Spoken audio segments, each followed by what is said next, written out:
मौजूद है राजपुर बिरादरी की मौजूद शख्सियत कारोबारी शख्सियत मोहतरम जनाब शमशुद्दीन राजपर साहब सां असां थोरी गुफ्तगू कंदासीं पंहिंजी बिरादरी के हवाले सां ऐं जेके कराची डिवीज़न जे जेके महिनतूं ॾिसे पियो साईं जन उन्हनि खे साईं साराहियो पियो आहे।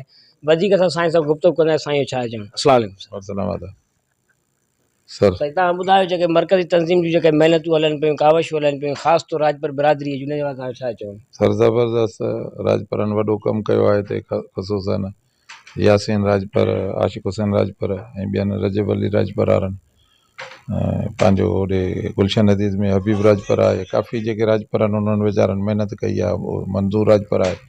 मां ग्रुप में आहियां हिननि सां गॾु पर ॾिसूं था पिया राजपर महिनत कनि था पिया वीचारा जहिड़ो हाल अथनि लॻा पिया आहिनि कंहिंखे इस्पतालुनि में पहुचाईंदा उन्हनि जी मदद कंदा कंहिंखे खून था पहुचाइनि ऐं यासीन जो त ख़ासि करे हिन में वॾो किरदारु रहियो आहे ऐं अलाह हिनखे हिमत ॾींदो। राजपुरनि जे नौजवाननि जे लाइ तव्हांजो छा मैसेज आहे?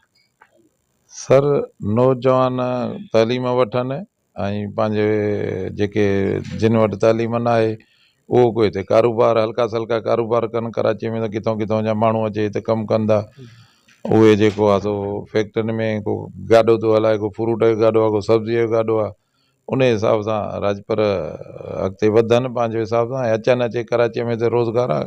ॻोठ खां त वधीक हिते बहितर आहे। हिते त गाॾी वारो पान केबिन वारो हिते शाम जो जेको आहे सो पंहिंजो उतां जो 100 एकड़ खां वधीक हिते हैसियत रखे थो तो हिते राजपर अचनि हिते कमुकारु कनि अचे पंहिंजे हिसाब सां। इहे त मुल्क आहे कराची शहर थोरी आहे तो इन करे राजपुरनि खे आहे त पंहिंजो जेके नौजवाननि तालीम पिराइनि ऐं ॿियो पंहिंजे कारोबार हल्को सल्को त हिते त 5-8 हज़ार में बि कमु थियो वञे।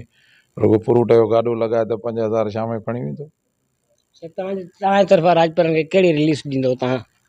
सर जहिड़ो हाल आहे असांजो असां कारोबारी माण्हू आहियूं असां मसरूफ़ पंहिंजे कम धंधे में अकेलो माण्हू हिते रहिजे थो पंहिंजे हिसाब सां। बाक़ी जेको राजपर ईंदा आहिनि पाण उन्हनि जी ख़िदमत बि कंदा आहियूं उन्हनि खे अहमियत बि ॾींदा आहियूं। मूं वटि 200-300 माण्हू राजपर नौकिरियुनि में आहिनि पंहिंजे हिसाब सां। मुंहिंजे नाके ते जेको मुंहिंजे हिसे में अचनि था न उहे सभु तक़रीबन राजपर आहिनि। हा सो उन जे करे राजपर असां त राजपरनि जी हर टाइम ख़िदमत कई आहे ऐं ख़ुसूसन असां जोड़ियो आहे राजपरनि खे कॾहिं विड़ायो न आहे। पंहिंजे हिसाब सां चवंदा आहियूं त सभु राजपर गॾिजी सॼी हलनि ऐं मुंहिंजो त कंहिं बि राजपर सां को बि पाण में जेके बि आहिनि को हूंदा विढ़ियल पर ॿी क़ौमुनि सां कंहिंसां मुंहिंजो को इख़्तिलाफ़ आहे ई कोन। मां त इहो आहे त बाबा न्यूट्रल माण्हू आहे सफ़ा बिल्कुलु। सो अलाह ख़ैरु करे तव्हां जेको आहे सो वॾी महिनत कई आहे ऐं तव्हां हली आया आहियो असांजे घर तव्हांजी लख महिरबानी ऐं ईंदा कयो तव्हांजो पंहिंजो घरु आहे को।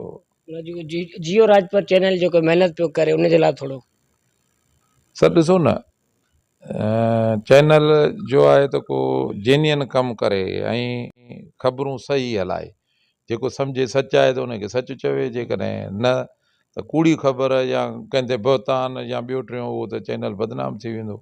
तंहिंजे करे जेकॾहिं सुठा कमु करे थो पियो त ज़बरदस्त आहे ऐं जे पंहिंजे ख़र्च ते ऐं पंहिंजे हुन ते जे थो लख शाबस उन पंहिंजे हिसाब सां हुन वीचारे जियो चैनल वारे खे जेको आहे जस हुजे इन हिसाब सां।